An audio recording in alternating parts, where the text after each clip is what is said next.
Buenas tardes, doctor y compañeros. Vamos a presentar el seminario de asma. Mi persona Alejandra y mi compañero Edwin. Bueno, más que todo el asma va a ser una enfermedad heterogénea. Generalmente va a ser una inflamación crónica de la vía aérea. Esta se va a definir más que todo como la presencia de estos 4 síntomas, que son las sibilancias, la disnea, la presión torácica y la tos. Estos generalmente van a variar de acuerdo al tiempo y la intensidad en la que se presenten, y se va a acompañar del flujo expiratorio de forma variable, ya sea de forma intensa o de forma baja. Siguiente. En cuanto a la etiología, tenemos diferentes teorías, tenemos 3. La primera es la alergénica. Esta más que todo va a presentar al asma como un proceso alergénico, en el cual se va a estar asociado a esta inmunoglobulina E, la cual va a estar asociada a alteraciones de los mecanismos reguladores y efectores de la respuesta inmune, que va a llevar a la estimulación de monocitos, a la disminución de interleucinas 10 y a la estimulación de células dendríticas, que van a estar acompañados de un sistema inmune que va a también verse alterado. Y esta inmunoglobulina E también va a verse asociado a la degranulación de mastocitos, que va a llevar a una alteración de sustancias broncoactivas, que va a llevar a un broncoespasmo y a un edema. Siguiente diapositiva, por favor. Luego tenemos a esta teoría neurogénica o colinérgica, que nos va a llevar a que un asma va a presentarse como una enfermedad nerviosa. Esta va a estar asociada a una inhalación de sustancias irritantes, que va a llevar a una liberación de neuropéptidos. Esto va a llevar a una permeabilidad vascular relacionada a lo que es la calcitonina, a una broncoconstricción refleja relacionado a la neuromiacina y a una hipersecreción de moco. Siguiente diapositiva, por favor. En cuanto a la teoría higienista, estamos que todo está relacionado con los países industrializados o avanzados, y generalmente es debido a los excelentes cuidados que llevan estos, o a tener una vida más desarrollada, ¿no?, en cuanto a la sanidad que lleven estos, y llevan a que haya una insuficiente exposición a bacterias e infecciones de estos niños.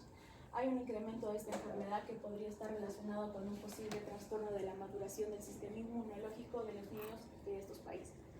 Siguiente diapositiva, por favor.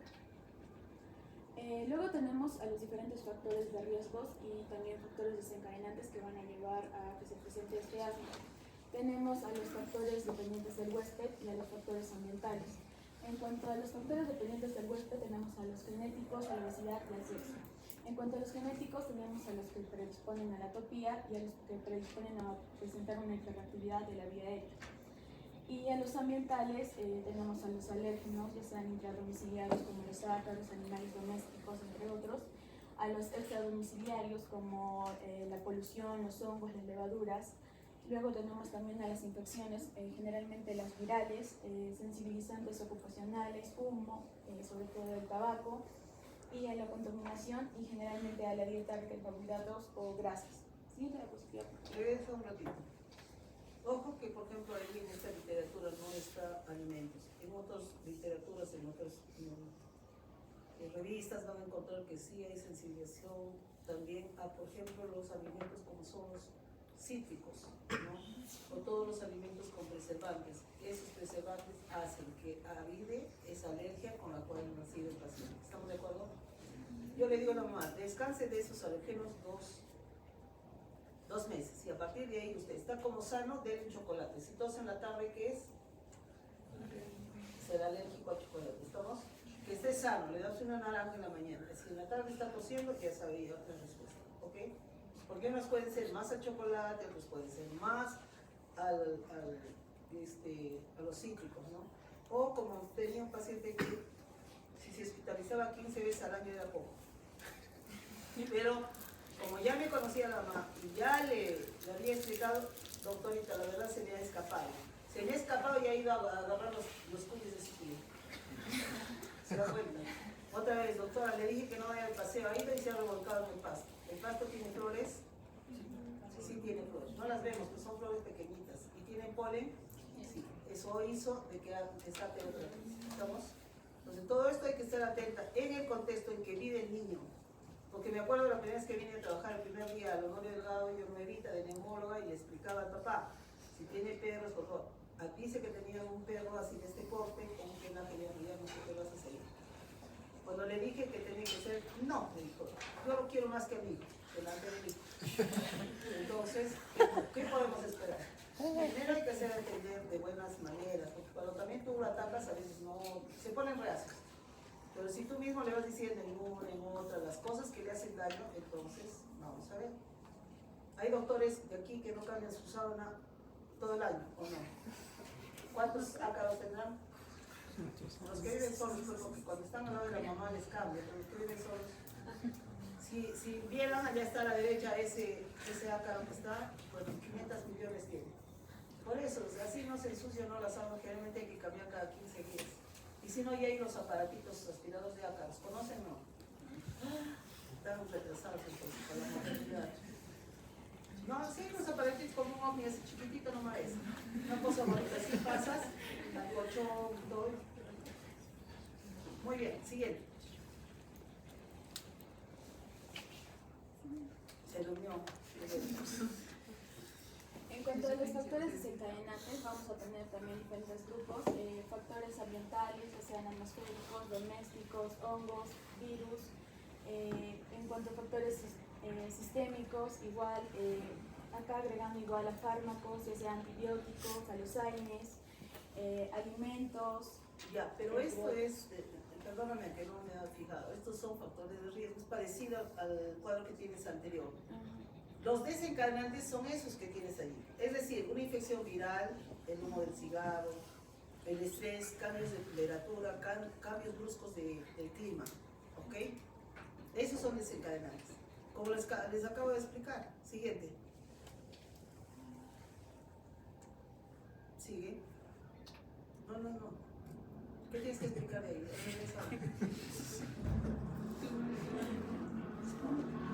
Igual, esto es también igual de los factores desencadenantes, igual medicamentos, AINES como la aspirina, antiinflamatorios, no esteroideos y beta-bloqueadores. Siguiente diapositiva. Sí, es un poco de lo mismo. Siguiente. Y en cuanto a la clínica, igual como mencioné... Tema de examen, ¿ah? Tema de examen de NAN, de salud, de residencia. Estos son los 4 síntomas y signos cardinales de asma o de síndrome obstructivo bronquial. Pueden no tener los 4, pero ustedes en teoría en su cabeza tienen que saber estos 4. ¿Cuáles son? Sibilancias, tos, presión torácica. Mañana les pregunto, ya se olvidaron. Siguiente. Y bueno, en cuanto al diagnóstico, tener en cuenta los antecedentes familiares, ya que sea con la presencia de asma, rinitis alérgica, eczema atópico en los padres o hermanos, los personales, si presentan episodios de bronquitis recidivantes, antecedentes de un eczema atópico, la rinitis alérgica, cuadros episódicos de disnea, sibilantes y o tos espasmódicas, disneas post ejercicio, episodios bronquiales como sin sibilancias desencadenados o agravados por diferentes infecciones virales respiratorias. Y especificando más ya para los síntomas, si hay episodios recurrentes de sibilancias, si hay una tos nocturna, tos o sibilancias post ejercicio, tos o sibilancias o presión de pecho después de exposición a alérgenos o contaminantes aéreos, y si hay resfriados que se resuelvan más de 10 días. Entonces ahí un ratito. Como ven, no tenemos para decir, por decir de etiología. Tú dices que es tuberculosis, ok, demuestra el beca. Tú dices que es salmonella tifi, bueno, o fiebre tifoidea, identifica tu salmonella. ¿Me dejo entender? En este caso del asma no hay eso, es una asociación de factores, empezando por los familiares genéticos, que vengan de un papá o una mamá que tenga alergia. No solo asma, puede tener alergia, rinitis, sinusitis, porque la mamá dice, no, nunca he tenido, no he usado inhaladores, pero no es eso, es la rinitis, por ejemplo, ¿no? Los personales que hagan sibilancias con o sin procesos respiratorios y que presenten los síntomas cardinales que acabamos de hablar. Siguiente. Eso toma examen, ¿no? Luego tenemos al índice predictivo de asma, que más que todo nos va a ayudar a identificar a niños que tengan el riesgo de desarrollar esta enfermedad. Tenemos al original y al modificado. El original fue hecho por Castro, cual tiene criterios mayores y criterios menores. En cuanto a los criterios mayores que toma 2, a la historia familiar del asma y al diagnóstico médico de la hepatitis atópica.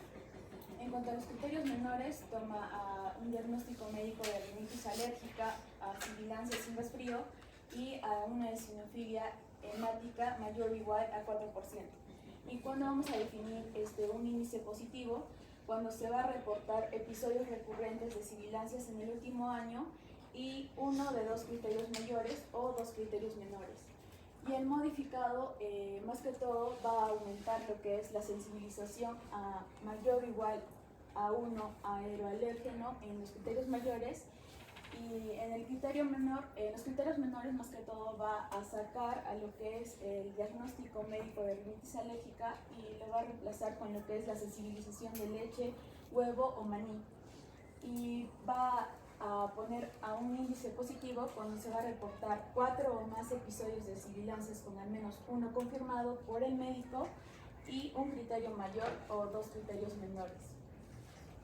Siguiente diapositiva, por favor. Y bueno, en cuanto al diagnóstico ya en sí, como mencioné, se tiene que tener en cuenta los antecedentes, la clínica, el examen físico y ya ayudar con lo que son los exámenes auxiliares, ¿no? Y acá también recalcar lo que es la espirometría, que va a ser el polo estándar del asma. Esta va a ser una prueba de esfuerzo y que va a ver lo que es la función pulmonar. Y más que todo mencionan que el cociente del volumen expiratorio forzado del primer segundo con la capacidad vital forzada en el asma se va a presentar menos del 80% y nos va a ayudar a diagnosticar esta enfermedad. También se puede ayudar con lo que es la toma de la radiografía de tórax y el hemograma, que nos va a ayudar a encontrar los eosinófilos y el estatus alérgico con las inmunoglobulinas C. Siguiente diapositiva. Como mencioné, los hallazgos que podemos encontrar en la radiografía de tórax. Tema de examen, las características radiográficas de un paciente con asma. Va a ser en lo que podemos ver en lo que es la horizontalización de las costillas, lo que son los espacios intercostales amplios, la hipercalidad de los campos pulmonares, el descenso diafragmático, lo que es el aumento de la trama peribronquial, la hiperinsuflación pulmonar, el descenso diafragmático, la hiperlucidez pulmonar. Siguiente diapositiva, por favor. Luego tenemos las sombras intersticiales centrales, la horizontalidad de las costillas, la silueta cardíaca estrecha, el aumento del espacio retroesternal y el aplanamiento diafragmático e incluso a veces lo que es la atelectasia. Siguiente diapositiva. Luego también para el asma tenemos lo que es la clasificación según el INA del 2025. Tiene que celular, doctor, después chateas con tu médico. Y bueno, acá tenemos que tener en cuenta más que todo que la mal controlada va a tener 3 o más de estas características, ¿no? Que va a presentar síntomas diurnos, va a tener limitación de las actividades, síntomas nocturnos o despertares, la necesidad de medicación de alivio o medicamentos de rescate, la función pulmonar alterada y va a tener más de uno en cualquier semana de diferentes presentaciones de exacerbaciones. Siguiente diapositiva. Entonces, con todo lo dicho antes, vamos a plantear bien los objetivos que tenemos o que vamos a tener en mente para poder tratar el asma. Si bien aquí los tenemos resumidos, que son básicamente prevenir los síntomas crónicos y molestos, mantener la función pulmonar normal, casi normal, preservar la actividad física sin limitaciones para el paciente, reducir urgencias y prevenir exacerbaciones, optimizar el tratamiento con mínimos efectos adversos y atender las expectativas de los pacientes de la familia. Siguiente posición, por favor. La GEMA lo resume básicamente en esos 3 dominios. Básicamente lo mismo, pero eso es lo que dice la guía de las consecuencias actuales. Siguiente, por favor. Para hablar del tratamiento, vamos a resumirlos en 4 pilares muy importantes, que va a ser tanto la educación, tanto por el paciente como por la familia, que no es en pediatría, el control ambiental que vamos a tener que hacer, una evaluación objetiva que ya hemos visto que puede ser, que va a ser realizada durante el diagnóstico de la función pulmonar, y la farmacología que vamos a ver al final. Sí, por favor. Respecto al tratamiento dentro del pilar de educación, nosotros vamos a tener 4 conceptos muy importantes que están ligados uno entre otro, que básicamente vamos a ayudarle al niño o al paciente, como estamos hablando de pediatría, a aprender sobre su enfermedad de una manera u otra, que la educación es muy importante. Vamos a aplicar estrategias educativas para poder conseguir su objetivo, realizar un diagnóstico de situación para poder encontrar un monitoreo individualizado por el paciente. Todas las guías coinciden que el tratamiento de asma, si bien es una base, hay una base consolidada sobre su consenso sobre qué medicamentos usar y qué medicamentos no usar, lo principal aquí es encontrar qué ruta o qué paso más le conviene a nuestro paciente. Entonces siempre realizar un monitoreo individualizado es un consejo muy bueno. De todas formas. Aquí también tenemos otra vez la GEMA, que vuelve a incidir sobre los puntos claves de la educación del niño con asma, puede ser sobre las medidas alimentarias, el tratamiento de los inhaladores, autocontrol, estilos de vida, todo eso se puede realizar desde una atención ambulatoria. Siempre es bueno hacerlo, también educar al padre de familia o a los acompañantes. Sí, lo mejor. Ahora, respecto al tratamiento y lo que incide el control ambiental, vamos a tratar de tener todas las medidas para poder evitar los desencadenantes del asma como tal, o episodio de asma. Tenemos, por ejemplo, evitar los alérgenos, evitar el humo del tabaco, limitar la exposición al smog. Esto también hemos dicho que con las teorías de cómo la etiología del asma tiene mucha importancia lo que es la contaminación. Evitar la humedad, los climas húmedos o fríos tienden a exacerbar los episodios o la sintomatología. La limpieza es muy importante, fundamental, principalmente como hablamos de pediatría. Los niños tienen sus peluches, sus ropitas, su cama. Entonces siempre tiene que hacerse una limpieza a estos, como tal. Y las mascotas también tiene que haber un enfoque mucho más, como dice la doctora, más, no neutral, pero tratando de llegar a lo mejor para todos. Ahora, entonces, el más importante de todos, los que hice bastante las guías, son la farmacología. Nuestros principales dos pilares son los broncodilatadores y los desinflamatorios. De los broncodilatadores, lo más importante que vamos a tener son los beta-adrenérgicos, los anticolinérgicos y las microcentinas, que principalmente son los beta-adrenérgicos fundamentalmente. Hay que tener dos medidas para usarlos, que no es lo mismo el espaciador con la cámara o la nebulización, y los antiinflamatorios como los promonas, los antileucotrienes, los corticoides tópicos suaves en sopa. Aquí también tenemos un cuadro de resumen que nos habla sobre los broncodilatadores, tanto los agonistas beta de acción corta, los SABA, salbutamol, tebutalina, o los de LAMA de acción prolongada, los albuterol, formoterol o los anticolinérgicos como el hipotropio, alolumura y hipotropio. Antiinflamatorios tenemos los inhalados, los orales, los corticoides orales, los antiinflamatorios y los comunes. ¿Esto, por favor? Ahora, esto es muy importante, es lo que decía en todas las guías, es el tratamiento escalonado. ¿En qué se basa el tratamiento escalonado? Como hemos visto, es una individualización y es un tratamiento dinámico. No vamos a quedarnos como hemos visto, el asma es una enfermedad que va a tender en cierto modo a la cronicidad, entonces hay que controlar al paciente. Hemos visto en lo que era diagnóstico, lo que era control de la enfermedad, si era parcialmente controlado o poco controlado, y es muy importante el tratamiento para poder clasificarlo, cuándo vamos a tener que incrementar nuestra acción o cuándo vamos a tener que reducir nuestra acción terapéutica. Aquí tenemos lo que coincide con uno de ellos, el step-up y step down. Siendo siempre nuestra base de todo el tratamiento, tanto el farmacológico como las no farmacológicas, en donde vamos a tratar de modificar los factores de riesgo que se pueden modificar. ¿Sí, por favor? Ya, aquí entonces la guía Gina hacen dos incisos muy importantes, donde separa nuestro tratamiento en niños menores de 5 años y niños mayores de 5 años. En donde los niños de mayores de 5 años, los 6 años, tanto la Gina como la GEMA, trata más o menos de colocarlos como adultos, porque el tratamiento realmente no varía mucho, pero sí tiene sus diferencias. Entonces aquí, como ella es joven Gina, en español, el tratamiento de niños de 5 años menores, la AAA, bueno, la A y la R, no creo que en inglés, evaluar, ajustar y revisar.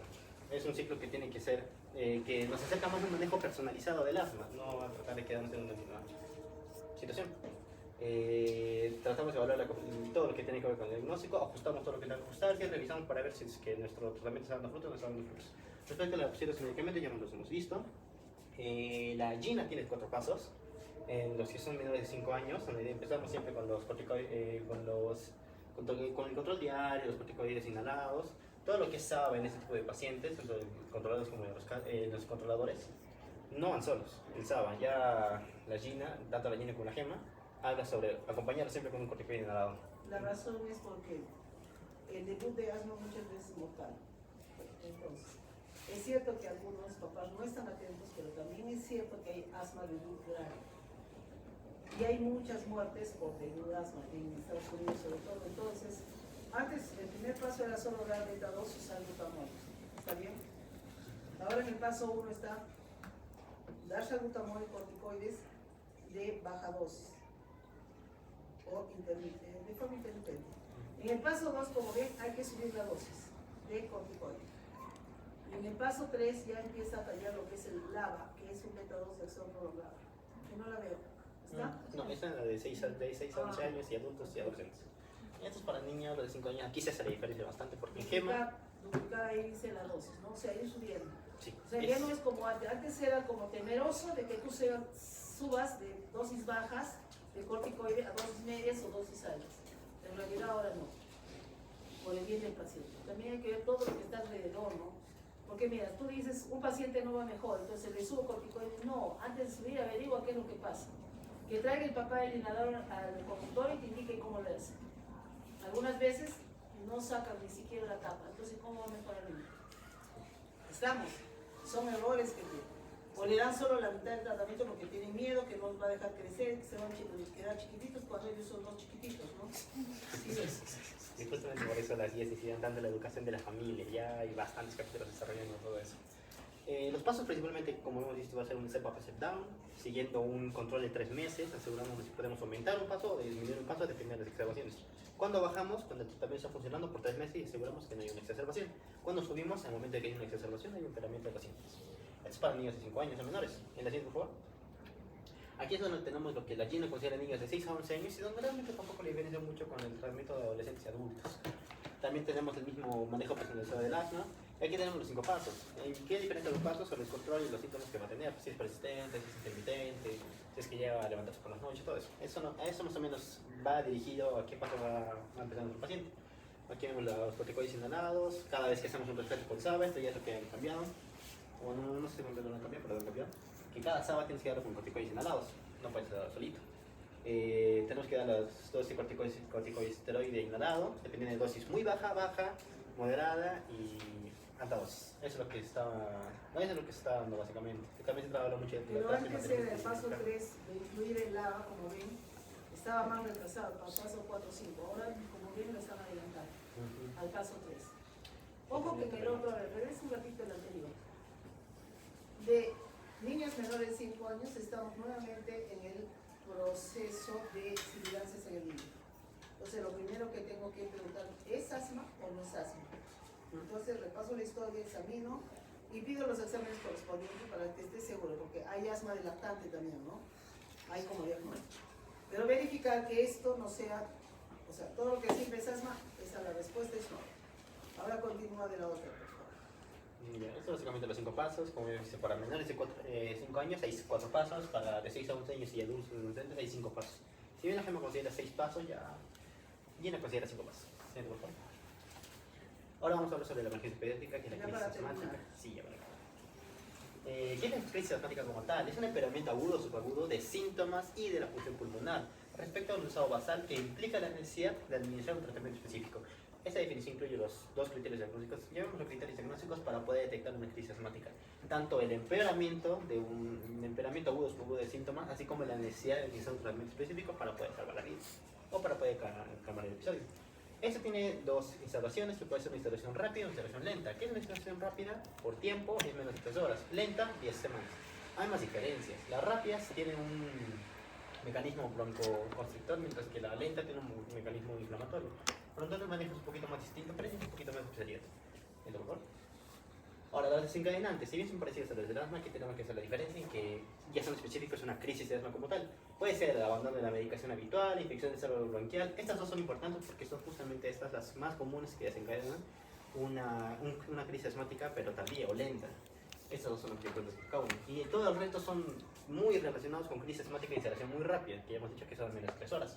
Fármacos desencadenantes, alteraciones digestivas, como el reflujo gastroesofágico.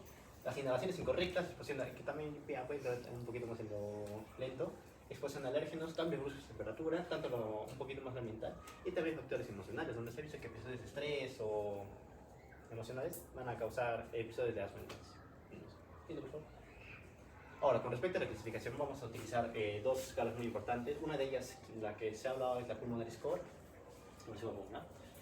donde nos habla principalmente la frecuencia respiratoria por edad, nos lo separa, la sibilancia, si hay o no hay, y el uso de los músculos accesorios. Sin embargo, lo que las guías usan para poder usar el tratamiento sin probar es la bueno, aquí también relaciona el pulmonary score con la saturación para poder clasificar en leve, moderado o grave. Pero sí, la que se usa más para poder diagnosticar a los pacientes y para poder guiarnos para el tratamiento es la PRAM. Está traducida. Ahora, tenemos los 5 signos: las retracciones supraesternales, los tirajes de los escalenos, el uso de los músculos los accesorios, las sibilancias, las 100 entradas o no de aire y las saturaciones de oxígeno, que es de lo que le faltaba a la pulmonar score y lo que lo unía entre su manera aparte. Entonces, los primeros dos signos solamente tienen dos puntajes, de 0 a 2, donde si están o no presentes tanto las retracciones supersonales como los tirajes escalenos, ambos siendo el uso de los músculos accesorios. Las sibilancias, como veis el grupo también aquí en asma tiene también su clasificación dependiendo de en qué estadio está, donde la sibilancia si está ausente 0, si está al final de la expiración es 1, si está durante toda la expiración es 2, y si está presente tanto en inspiratorios y expiratorios o si es que encontramos una auscultación torácica silenciosa, que está bien peligrosa, es un 3. Las entradas de aire, dependiendo de cómo están nuestras imágenes, cómo son, vamos a ver que es normal, disminuida de las bases, moderadamente disminuidas, entonces auscultación por otro, y si están mínimos ausentes, igual que las sibilancias. Y la saturación de oxígeno solamente tiene esos tres valores, pero es el plano. Aquí vemos que también lo separa en medio, en leve, moderado y severo, y una falla respiratoria inminente, si no me equivoco. Ya, ahí está. Esta es la escala Flamel. También lo separa en leve, moderado y severo. ¿Sí, no? Ahora, para evaluar la gravedad, se evalúa con esta tablita, que lo separa, como hemos visto en la Flamel, también la leve, moderada y severa, o grave, y la crisis vital. Eso es muy importante. Lo que se utiliza principalmente en una sala de emergencia, porque a veces no se cuenta con un valor de FEV1, aunque también según las guías es lo más importante que se tiene que sacar, pero a veces no se tiene. También todos los valores de oxigenación o de CO2, que son el agua básicamente. Tenemos que basarnos por estas primeras 5 o 6, que son muy importantes, no son únicas. Toda el tabla es importante, pero lo que se hace bastante es el habla, por ejemplo, si es que cómo el niño va a responder, si está hablando en párrafos, si habla en frases o de frente no está hablando, cómo está su respiración, si tiene una respiración neumónica y es una crisis vital, una crisis que amenaza con la vida del paciente, con el niño. Todo el resto también hemos visto que es lo que se tiene que evaluar de emergencia. Para cuando estamos ante una crisis asmática, como es una emergencia, tenemos que hacer el ABC, vigilar todos los signos que puedan guiarnos hacia la severidad de nuestro caso. Y también es muy importante que las guías inciden en que la evaluación no es única, la evaluación es dinámica, pero siempre se tiene que hacer una evaluación estática para poder compararla con nuestro si mejora o no mejora. Cada cuánto varía mucho, puede ser en cada 30 minutos, cada 60 minutos. Usualmente se recomienda las guías que cuando escojas una escala de medición, una escala de clasificación de los síntomas, te quedes con esa escala de clasificación de síntomas hasta que el paciente se recupere o le pase lo que pasa. ¿Sí, por favor?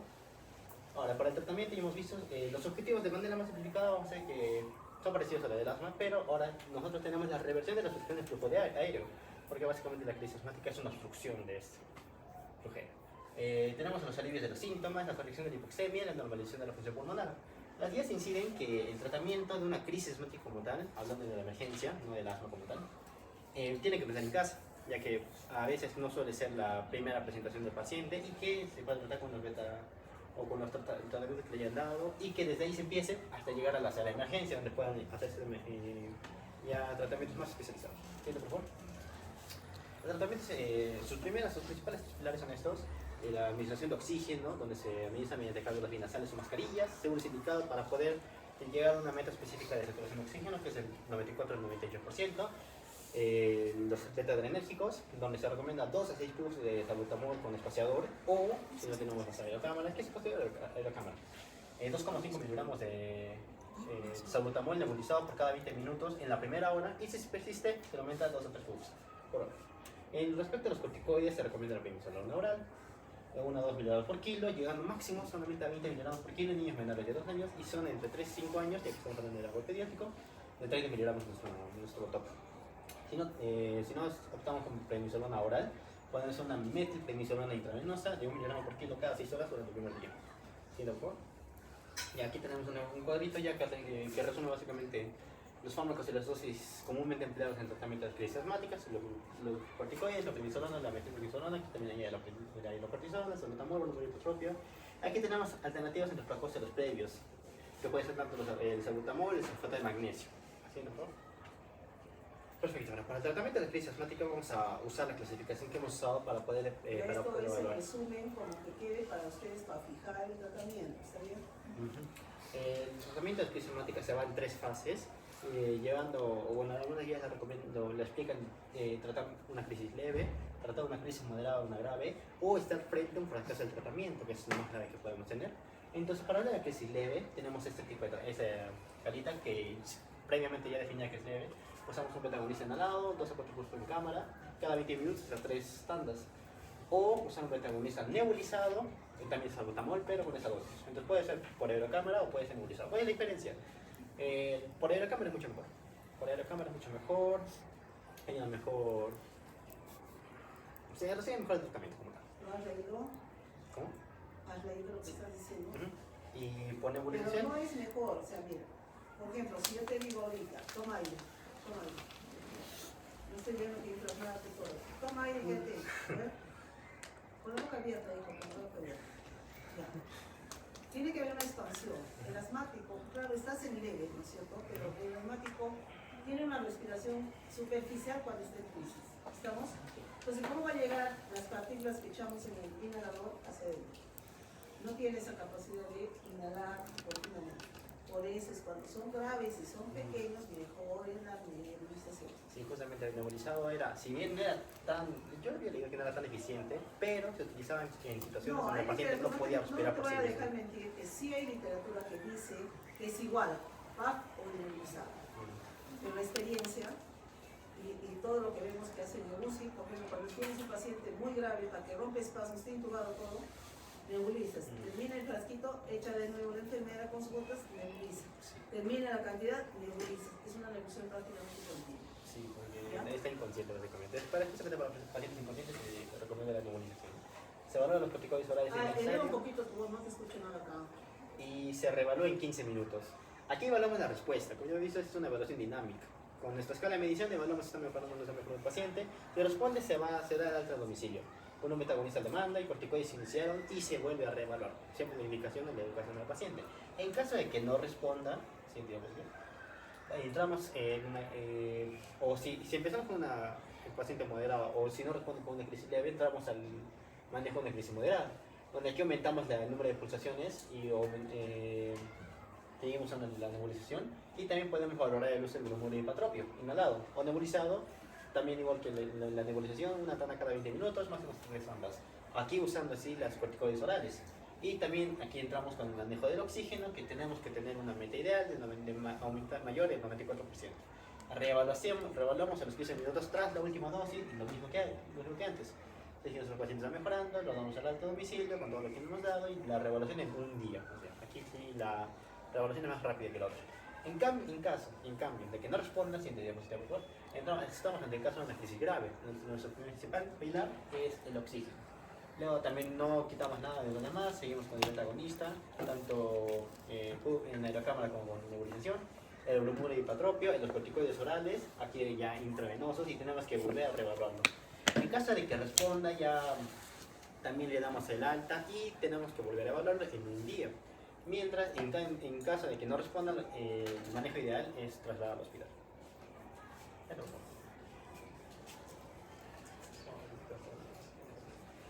Vamos a hacer Chicos, a ver, caso clínico. se puede preguntar. Ya viene el caso clínico. Ya. Una paciente mujer pediátrica de mujer de 14 años tiene un tiempo de enfermedad de 4 días. Los síntomas principales que encontramos es la tos, la dificultad respiratoria, un dolor en la región precordial y en el cuello, a lo que tuvo como medicación naproxeno y como medicación principal tuvo la dexametasona intramuscular por un día, donde no mejoró. Dentro de los antecedentes fue hospitalizada a los 4 años por una neumonía. Tuvo un resfrío 8 veces al año y tos, donde ella tenía un tratamiento de penicilina y dexametasona intramuscular por 3 días. Desde pequeña presenta cansancio y agitación con el ejercicio moderado y aparte tenemos un antecedente familiar donde el hermano presentaba asma rinitis. Sí, asma rinitis. Ahora, respecto al examen físico, vamos a hablar de las funciones vitales. Tenemos la frecuencia cardíaca de 98 por minuto, frecuencia respiratoria de 26 por minuto, una saturación de 88%, y preocupante, digna de llamar alerta, y la temperatura es 36.8, no tenemos fiebre. Entonces, ¿qué más encontramos en el examen físico? La paciente está levemente deshidratada, tenemos una orofaringe congestiva, la evaluación del tórax, lo positivo que sale es que tenemos tirajes de 3 paquetes, o sea, tenemos un tiraje supraventricular, intercostal y subcostal, y aparte se palpan crépitos en piel, en la región del cuello y supraesternal, los pulmones. El murmullo vesicular pasa muy disminuido y aparte de eso encontramos roncantes, encontramos sibilantes y no los campos pulmonares. En los exámenes de laboratorio encontramos que primera nos bota una relación de oxígeno en una FiO2 de 205 y en el segundo de 347. ¿Sí, por favor? Aquí Doctor, encontramos. a ver, lee, a ver, Parece la placa. Tú. Si quieres sentadita, si quieres paradita para mirar. ¿Qué te parece? ¿Qué te impresiona? Todos miren, a cualquiera voy a preguntar. Di un signo, lo que quieres. La horizontalmente pues costal, muy bien. Adelante, ¿quién sigue? Los pulmones están muy radiosos, son oscuros. No escuché, los pulmones están Oscuros, radiolúcidos. ya, el de adelante.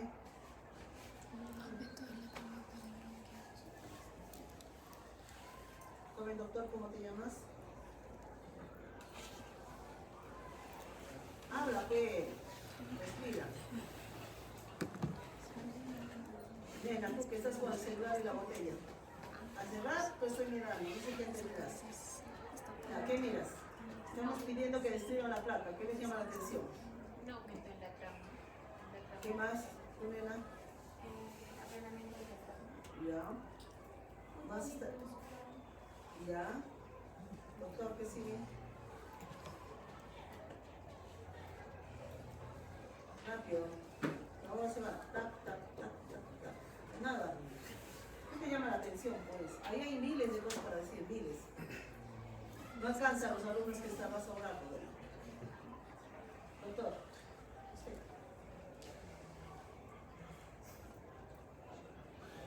No, él primero y luego tú. Ya, apuren. Bueno, además de lo que mis compañeros mencionaron, la verdad que yo ya sabía eso. Ya, tú me ven con el doctor. ¿Ah? Del diafragma hay tres. Los diafragmas pueden estar levantados, aplanados o inversos. Está más el lado izquierdo, no sé por qué el otro lado. ¿Quién quiere levantar la mano y que vea lo que tenemos? ¿Ya? Tórax y campana. Muy bien, todas en campana. Acabo de hacer la tarea, no están acá porque son de la sección media los alumnos. Son 20 características mínimas que tienen que tener. Hiperinsuflación, agrandamiento del diámetro AP y el diámetro longitudinal, gran refuerzo de la trama broncomuscular, ilios prominentes, corazón en gota, etcétera, etcétera, como lo revisen. Ya, cualquiera que quiera levantar la mano del resto, ¿qué más hay? Sí. Aumento en los espacios intercostales. Muy bien, aumento de los espacios intercostales, normalmente 7, 8, debe haber 10, 12. ¿Alguien más? Ya, pero lo que nadie se da cuenta es que no debe haber esa línea retrocardíaca, esa línea de abajo, señala la línea debajo del diafragma, que parece un diafragma continuo. No llega a ser exactamente continuo, pero ya hay un escape de aire y eso se llama neumomediastino. ¿Sabían? También hay un poco de opacidad retrocardíaca, pero aparte de ahí hay un camino de salida de aire. Por favor, síguelo. No, en el otro lado. Ahí viene. Pero pégate pues, o sea, de la tráquea al lado, ahí, todo eso es salida de aire. Sigue hacia abajo ahora, hacia abajo. Bajo. Sigue. Todo ese aire está escapando de ahí, mira. No, pegadito al corazón, no, a la derecha, ahí. Esa línea, pues. Hemos practicado y ahora no sabes. Saca tu manito, donde está exactamente tu mano hay una línea negra, ¿sí? Eso pues. Esa línea negra, mira, ha escapado el mediastino, luego por el interno, eso, por el interno del diafragma ha salido. No se mira bien en la placa, pero en las dos áreas supraclaviculares hay aire negro. La niña es un poco gordita, tiene 14, 15 años. No hay aire debajo de las axilas, no se mira aire, solo se ve el tejido un poco. Eso se llama enfisema subcutáneo. Regresa uno. Por eso hay crépitos en piel, ahí les puse. ¿Sí? Hay un enfisema subcutáneo como complicación de un asma, que la mamá, como es técnica de enfermería, le hace ver a la doctora del puesto de salud o centro y le daba penicilina procaínica más de eso. Lo único que le dio era la Dexa. Tosía como 2 semanas y paraba, ¿no? Y lo dejaba. Regresa uno, tiene familiares con asma o no. Con rinitis, sinusitis, tiene su hermano que se enferma. Siguiente. Sino que vean ustedes que esta era una paciente subdiagnosticada y subtratada. Siguiente. Esa es la placa del 5 del 4. Siguiente. esta ya es la del 7, que puede verse todavía algo de ello, de lo que les he demostrado. Siguiente, este es el atrapamiento aéreo y el enfisema un poquito retrocardíaco. Siguiente, y ahí ya no se ve. Ya no tiene los créditos arriba ni a los costados, ahí es cuando sale de algo. ¿Ok? Muy bien, creo que con eso terminamos. Sí, ya. ¿Ya? Muy bien. ¿Alguna pregunta? Pasen adentro los dos seminaristas. Que se